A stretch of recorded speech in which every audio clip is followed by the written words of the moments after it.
At saka, ang galing. May body camera na ako. May result pa rin. Matutuwa ka rin sa kanila, mga hayop sila eh. Ang galing, galing talaga. Doon, humanga ako sa kanila. Pero hindi sila ubra sa akin, di ba? Nakasuko ko sila lahat talaga.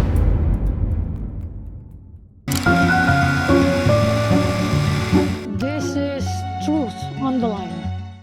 Isa pang sector under you na nagkaroon din ng recent controversy, fire protection. Although hindi naman The mga... worst. Ayun na nga, ayun na nga. Pinaka-masahol Kumusta na yun? Sabi mo tatanggal. Kakahapon may muntik akong gulpihin eh.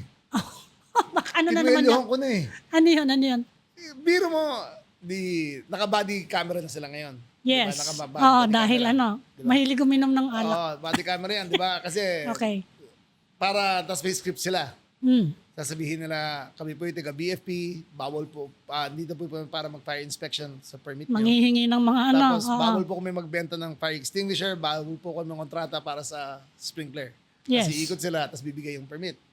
So record na sila mag... Meron na kami. Naka-program na kami. Okay. Ito magaling dyan. Ni-reverse nila yung situation. Ano na? Ang nangyari, sa sarili namin lugar, may mali kaming handboy doon sa silang. Andun yung pamangkin ko, siya nag-manage. Siya. Baka hindi nila alam na pamangkin mo kasi. That's the point. Diba? The point is, ang balik na nangyari, nauna yung nagbebenta na fire extinguisher. And then, Bebentahan muna nila, pag-alis nun, saka papasok yung fire marshal. So binaliktad niya. Ang galing, di ba? Ang galing, mais rin talaga sila eh. Huli ko. Di ba? Talagang galit na galit ako, di ba? So, reverse. nasa na siya ngayon? Yung gumawa nun? Kakasuhan ko na. Nakasuhan mo na?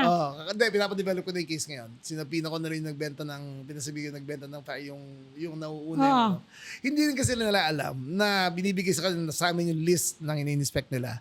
Ang DILG field office, iba-backtrack nila kung customer satisfaction survey. Nakita pa rin, ganun rin ginagawa. Ni-reverse na yung situation ngayon.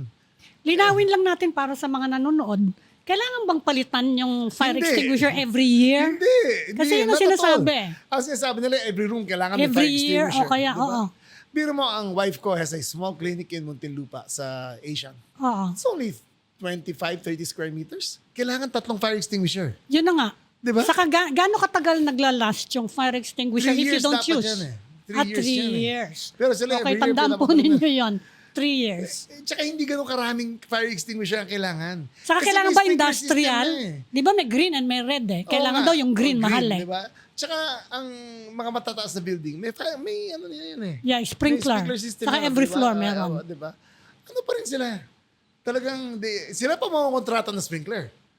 Oh, yun nga. Tanong nyo sa lahat ng negosyante, sino dito hindi na biktima ng fire extinguisher tsaka sprinkler? Lahat. Ayan. At tama gumawa yan. na ako Pati yung maliliit ah.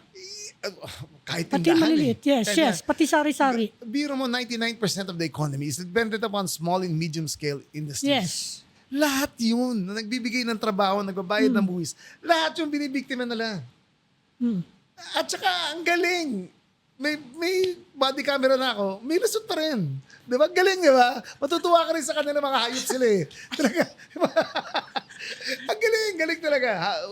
Doon, humanga ako sa kanila. Pero hindi sila ubra sa akin, di ba? Nakasuko ko sila lahat talaga. Kailan namin makikita yung kakasuhan niya? Sabi niyo, Kakasabit na sa about akin 40, no? About 40? About next week. Handa na yung Next mga... week? Handa na yung mga... Nag-case build up na kami. Handa na kami. Baka maubos yung mga opisyal niyo. Meron ka bang kapalit? Hindi, kahit yung Kung retired, sakasakali? kakasuhan ko eh. Kahit yung retired. Tsaka yung current, kakasuhan ko. Pati retired. Oo. So, pero may kapalit ka Kasi naman. nakita namin lahat ng paper trail. Meron naman. May makukuha kang kapalit. Ay, magsawa na sila. Lahat sila papalit ako kailangan. The country deserves better.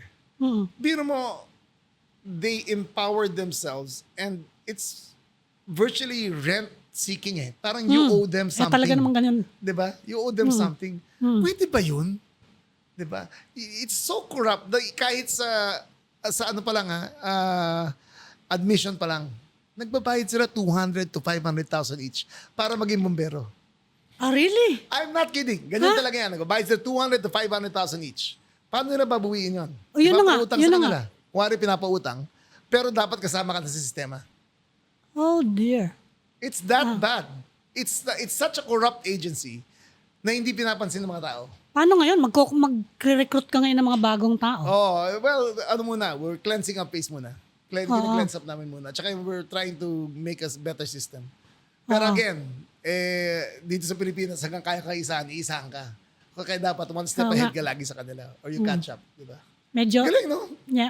Again, ang galing nila, mga hayop sila, di ba? Hayop talaga.